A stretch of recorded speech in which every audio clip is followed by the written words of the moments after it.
간에 좋은 우루사를 만드는 회사는 대웅제약. 근데 대웅제약은 위에 갭이 있네.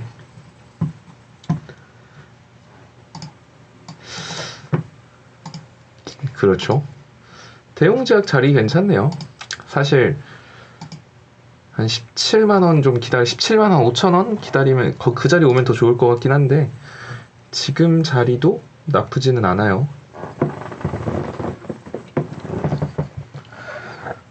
오늘은 목소리가 좀 다르다고요? 그래요? 자다 일어나서 그런가? 녹십자 랩셀 같은 경우도 솔직히 방송에서 많이 다뤘잖아요. 녹십자 랩셀도 그냥 뭐 순식간에 상한가 올랐다고 오늘 또 17%까지 갔다가 마이너스 4%까지 빠졌어요. 그럼 이런 거 잘못 추격 매수했으면 꼭대기에서 잡았으면 숨도 못 쉬었다는 거죠. 근데 또 계속 저점을 올리긴 고점을 꾸역꾸역 올리긴 할 거예요. 랩셀 같은 경우도. 그런데 구간 자체가 너무 고점이기 때문에 제가 이런 걸 여러분들한테 사세요라고 말씀은 못 드려요. 왜냐면 이런 건 일봉 보고 잡는 게 아니라 이제 분봉 보고 계속 해야 되는 거라서. 근데 약간 내가 변동성 있는 거 조금 사가지고 해보고 싶다 하시는 분들은 녹십자 관련주들도 괜찮으니까 조금 이따 다룰 거예요.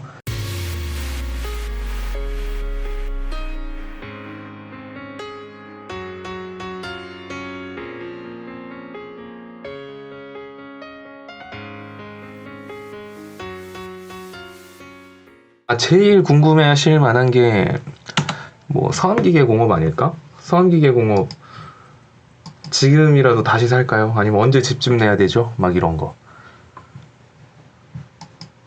서암 분명히 말했어요. 자, 서암기계공업 같은 경우는 얘는 끼가 원래 없었거든요. 약간 변태 같은 놈이었잖아요. 근데 제가 서암기계공업을 5,700원 아래로 사도 된다, 계속 사서 모으라고 말씀드렸던 게 재료가 있다라고 한 게 그런 거였죠. 서암기계공업 같은 경우는 대북 섹터로서 옛날에 좋은 움직임을 보여줬었고, 대북 섹터가 예전에 김정은과 트럼프 대통령이 회담이 깨지면서 주봉갭 자리가 발생됐었는데 서암기계공업이 아직 주봉갭 자리를 못 메꾸고 있거든요. 그래서 이 자리는 메꿔줄 거예요. 자, 그에 따라 대북주 이슈도 있고, 그리고 최근의 시세를 어제 말고 최근에 서암기계공업이 이렇게 급등을 보여줬었을 때는 또 풍력하고 엮였어요. 뭐 저탄소, 친환경 에너지. 이는 바이든 대통령의 핵심 공약 중 하나이기 때문에 이것도 좋은 재료 중에 하나죠. 근데 최근에 움직였던 거는 뭐였더라? 철도 관련해서 움직인 것 같거든요. 지금 서암기계공업이 안고 있는 재료가 되게 많아졌어요. 그리고 위에 주봉갭이 있기 때문에 서암기계공업은 다시 잡을만 해요. 그럼 언제 다시 잡을지 그런 거 한번 봐보죠.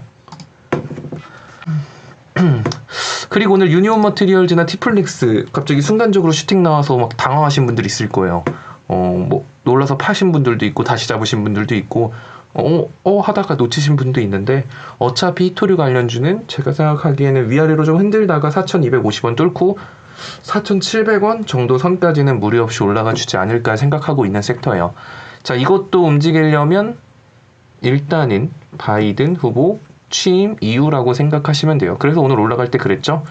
어차피 지금 갈 때 아니라고, 그냥 순간적인 슈팅이라고, 그렇게 생각하시면 돼요. 자, 엔게임 같은 경우도 사실 방송에서 다루고 없을 때 또 여러분들 매수했던 종목이잖아요. M게임 같은 경우도 여기 횡보하고 있을 때 M게임 일단 뭐 급할 거 없으니까 잠깐 보류한다라고 했었잖아요. 그리고 나서 저 없을 때 추천이 나온 것 같더라고요. 그래서 갭자리까지 깔끔하게 찍고 왔어요. 자, 이런 거 갭자리에서 추격 매수한 사람들 진짜 대부분의 개인 투자자들이 그렇죠. 올라가면 따라 사요. 우리는 갭자리를 메꾸면 팔아야 된다라는 거는 알고 있죠. 자, 갭자리 딱 찍고 그대로 윗꼬리 뺐습니다. 근데 그런 거 모르고 올라가길래 이재명 관련주다 하면서 산 사람들은 아마 지금 되게 스트레스 받고 있겠지? 일단 유의미한 거래량이 터졌기 때문에 좀 더 추이를 지켜볼 필요는 있지만 지금은 안 살 것 같아요. 다른 좋은 게 많으니까. 한국전력 같은 경우도 방송에서도 많이 말하고 했는데 아랫게 메꾸기 전에는 그닥이에요. 일단은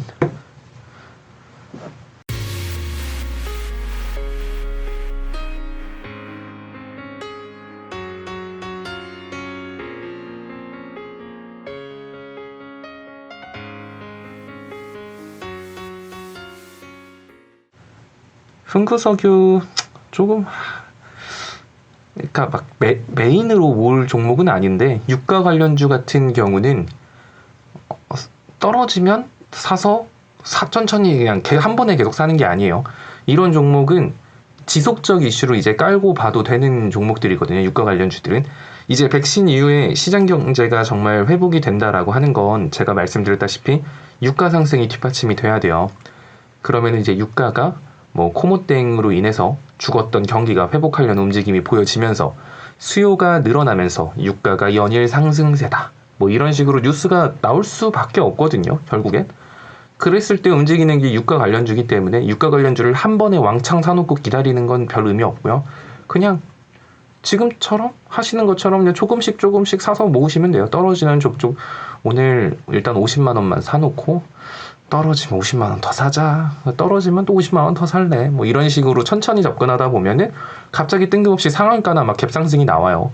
그럼 그때 또 와장창 팔아놓고 다시 또 뭐 예를 들어 내가 총 300만 원 모았다.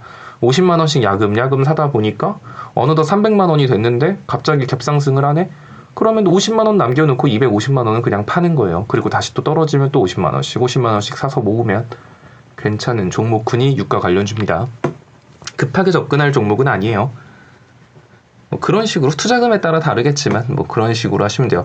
내 투자금이 막 500만 원인데 50만 원씩 산다 이러지 말고요. 사람마다 각자 투자금이 다 다르니까 제가 말씀드린 금액대로 살 필요는 없어요. 본인 투자금에 맞춰서 하시면 돼요. 자, 그리고 또 제가 여러분들한테 방송이나 글로 엄청나게 많이 말했던 유가 관련주 기억하시죠? 흥구석유, SH에너지화학, 극동유화 이 세 가지 유가 관련주들은 계속 사서 모아도 된다라고 했습니다. 그리고 이것도 저 없을 때 터졌죠. SH에너지화학 같은 경우는 상한가 갔었고요. 솔직히 진짜 유가 관련주는 정말 많이 말을 했기 때문에 제가 이거 그냥 모아가도 상관없다라고 말씀드렸잖아요. 목표가도 따로 잡아드리지도 않았고. 그래서 SH에너지화학 같은 경우는 상한가 들어갔었고요. 첫 거래일부터. 그래서 극동유화도 뭐 마찬가지죠. 극동유화도 얘는 왜 혼자 올라가다 빠졌대? 뭐 극동유화도 저 밑에서부터 했었으니까. 흥구석유 같은 경우도 오늘 갭뜨면서 시작했기 때문에 흥구석유 가지고 있던 분들은 또 팔았어야죠. 자, 어쨌든 SH에너지화학 같은 경우는 윗갭이 살아있고 극동유화도 윗갭 살아있어요. 흥구석유는 그런 건 아니지만 이제 흥구석유 같은 경우는 사고팔고를 계속 반복하셔도 되긴 합니다. 오늘 갭 떴을 때는 분명히 파셨을 거고 이제 갭자리 메꾸고 다시 떨어지고 있는 현 시점에서 바로 급하게 담을 필요는 없을 것 같고요. 한 현 구간부터 한 7,000원? 아니, 얘는 그냥 천천히 사도 되는 그런 종류예요. 흥구석유랑 SH에너지화학 같은 경우는. SH에너지화학 같은 경우는 이번에 윗갭도 존재하고 있고 이런 관련 이슈도 있잖아요. 그래서 사실 이날 상한가 터지면서 거래량 꽉 찼거든요. 거래량 없이 지금 481선 지켜주고 있으니까 흥구석유도 좋지만 아니다. SH에너지화학은 좀 더 지켜보고 제가 방에서 글로 알려드릴게요. 어서오세요.